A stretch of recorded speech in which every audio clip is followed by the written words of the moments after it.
Welcome to Mortgage on My Mind, where we take the mystery out of mortgages and make dreams of home ownership a reality. I'm Natalie Salins, a top 1% mortgage broker with 20 years of experience, based right here in sunny Los Angeles. If you've ever wondered about pre-approvals, appraisals, or what loan product is right for you, don't worry, I've got Mortgage on My Mind, so you don't have to. Each week, I'll bring you expert advice, real-life stories, and insider tips to help you navigate California's competitive real estate market with confidence. Whether you're buying your first home, refinancing, or just curious about how it all works, this podcast is for you. So let's talk mortgages, demystify the process, and make your real estate goals a reality. Ready to get started? Let's dive in. Hey everybody, welcome to Mortgage on My Mind. I'm Natalie Salins, your host. Today our guest is Amy Alvarez. Amy is the broker owner of SoCal Realty Group, serving the Inland Empire and Southern California with a focus on Corona, Riverside, Norco, and Orange County. With over decades of real estate experience, she specializes in luxury marketing and has represented high-end properties on MTV Teens Cribs and HGTV's Million Dollar Rooms. So welcome, Amy. Great to have you on the podcast today. Thank you. It's my pleasure to be here. Yes, absolutely. So you were saying before that you have design history or a degree in design, yes? Yes, I do. Awesome. And is that what you started out in originally? No, actually, I started out in real estate, but I just have a passion for design. And so it's actually helped my real estate career. Got it. So you did the design degree after you started in real estate? Yes, I did. Awesome. Okay, cool. And so what would you say? I imagine that's part of your secret to making luxury properties and getting them featured on like MTV and HGTV and stuff. Yes, exactly.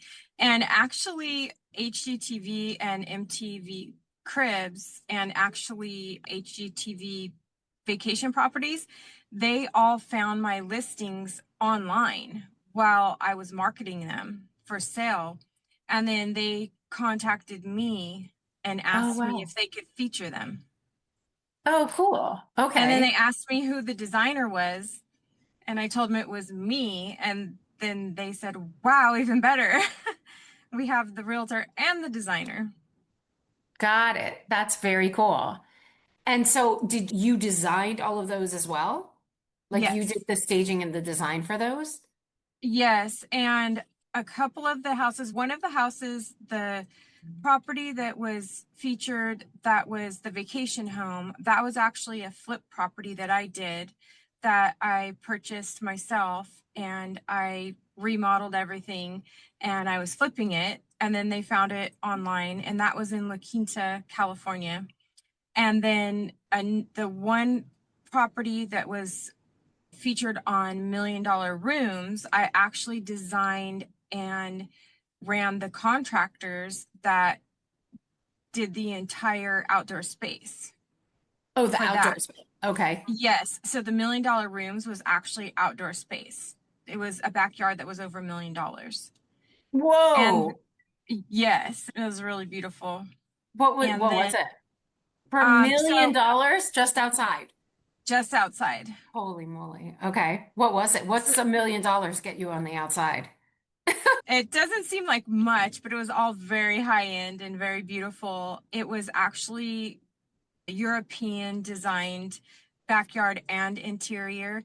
And so the outside that I designed had a pizza oven, and it had a huge interior exterior, like a hangout kitchen. It basically had a kitchen that you would see inside somebody's house, but it was outside, al fresco, and it had huge ceilings, and then it had a whole other area where you could eat and barbecue, and it had two different types of barbecue. It had a regular American traditional barbecue, and then it had a custom Argentinian barbecue grill.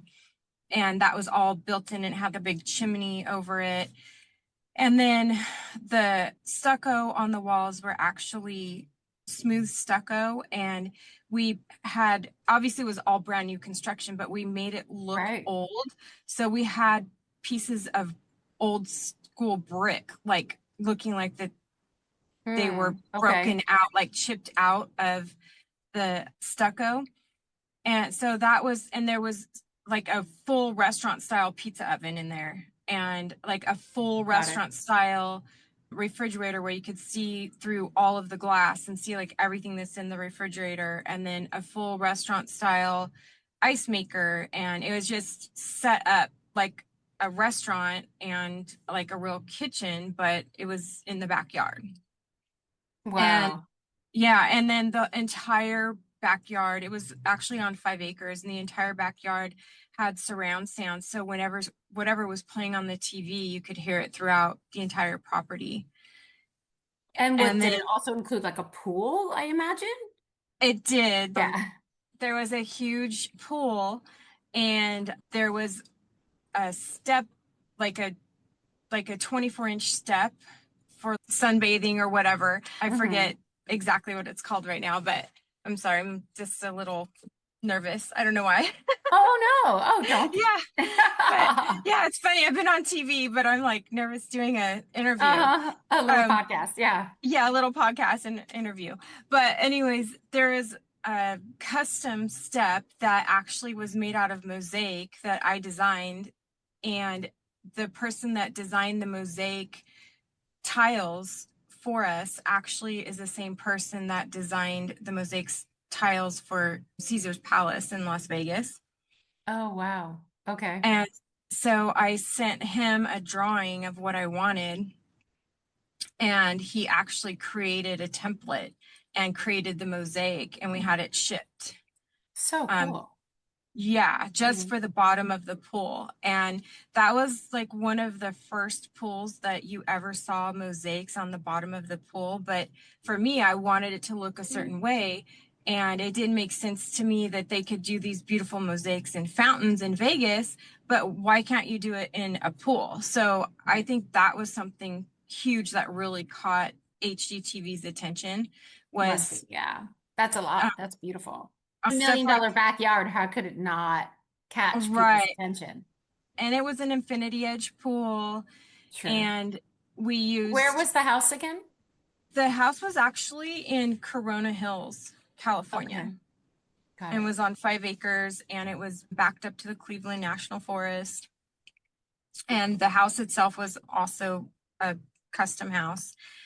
And then I designed, we wanted something to be spectacular and really look authentic and European. So I designed a little trough that went from the jacuzzi into the pool to spill over that looked like an old original, like authentic trough that you would see in Europe, that like the water is coming from the ground and then it's spilling over into a pool or some sort of water source. There was actually a trough that went through the ground from the jacuzzi, and then the owners wanted slide for the pool, but they wanted it to remain really elegant.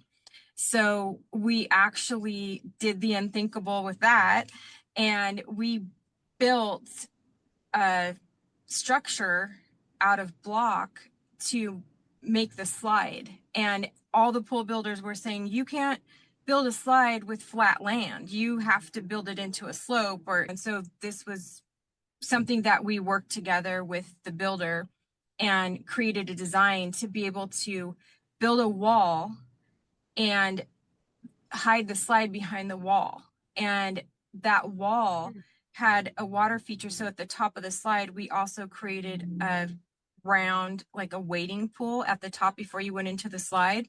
But that wading pool actually also spilled over the wall that was hiding the slide, and we had rocks on that whole entire wall. And so the water would just trickle down that wall into another trough that wasn't too far away from the jacuzzi, and we had beautiful lighting and all of it. And then we did a trellis going up the side of so we made the steps to the slide look like they were steps going to like an old house, like an old structure. And we did a beautiful wrought iron handrail going up to the slide.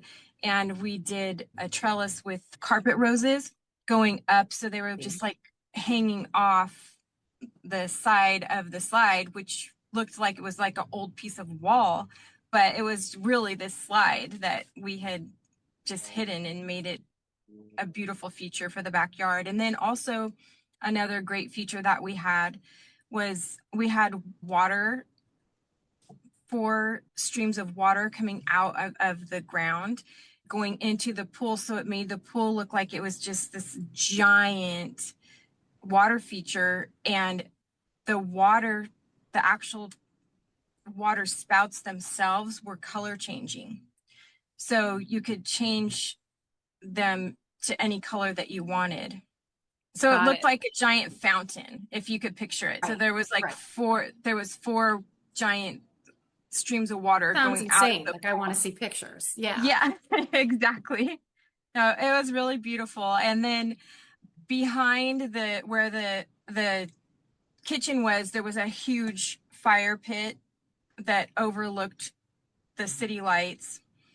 And then on the other side, behind the pool, also hidden with a little very European wood doorway, but you couldn't see it at all until you opened the door, was a full sport court with tennis, basketball, and a built-in trampoline and a batting cage. And then on the other side of the batting cage was a soccer field. So it was just really gorgeous. And even though it was fun and functional, it still was very elegant. So you could really entertain, and you could have the most elaborate parties and they could be very fancy, something black tie, but also it could be fun and have a lot of things to do. Also, there was another outdoor area, which was a loggia, which was off the family room. And there was an outdoor fireplace there. And then that was attached to a game room. So Jesus, French doors. Yes, it was just so beautiful. So the French doors open to the loggia, and then the house.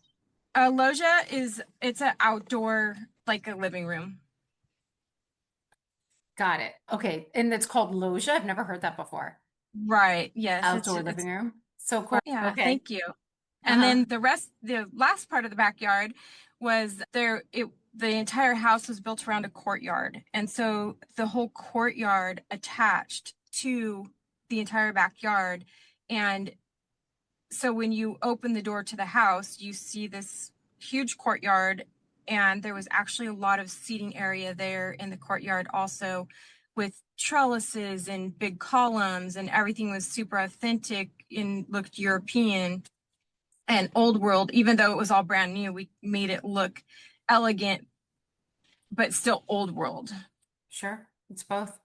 So would you say when you go into a property that isn't staged and people's things are in there, that it's better to just have a staged property? Like when you go in, is one of the things you always recommend stage it?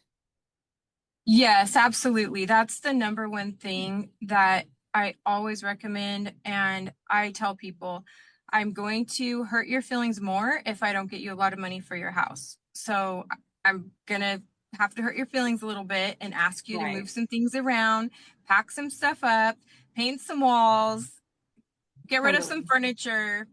So that is for sure one of the things that has helped me with my success. And I've actually had other agents ask me, how come you always get all the beautiful listings? And I always tell them, I'm like, they always don't start out beautiful. Totally. That's funny. And what would you say is like a unique trend that you're seeing right now in Corona and Riverside, Orange County? Because they're definitely luxury areas. Most of the parts of them, there are some that aren't, but like, what would you see are like any specific trends that are happening right now in the market there? The trends that are happening right now, as far as the luxury market goes, people that are buying the luxury homes are now, a lot of the luxury homes have been built 10, 20, even 30 years ago in the majority of those areas.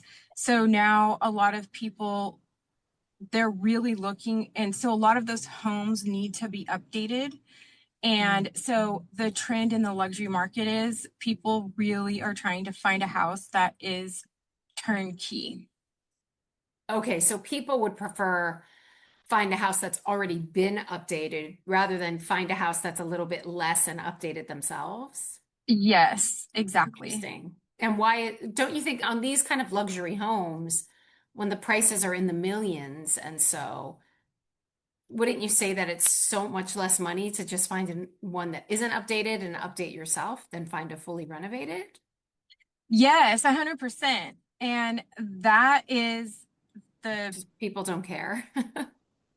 so that is the biggest challenge for me right now in the luxury market is people that have money to buy a luxury house, they just don't care. And they just want to buy something that's completely done, and they don't want to go through the headache and the hassle of trying to fix something up and making more extra money, Right. because they're so busy making their money with whatever they're doing, whether they own a huge business or a restaurant or whatever it may be, that they just want to pay the price, even though it's a couple $1 million.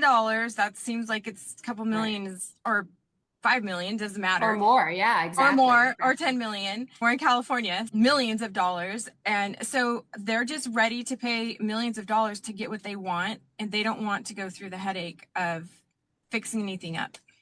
Yeah. And I guess they have the quote luxury to do it. Yes. Yeah. Yeah. Amazing. Oh, Amy, thank you so much for spending your time today and telling us a little bit about how design can really help with the business and having both. That's great. I wish I had help like that. I'm available anytime. Yes, thank you. Thank you. You're welcome. I appreciate your time Of course.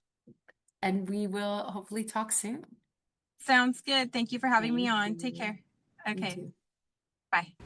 Thanks for listening to Mortgage on My Mind. If you're ready to start your mortgage journey or have any questions, I'd love to help.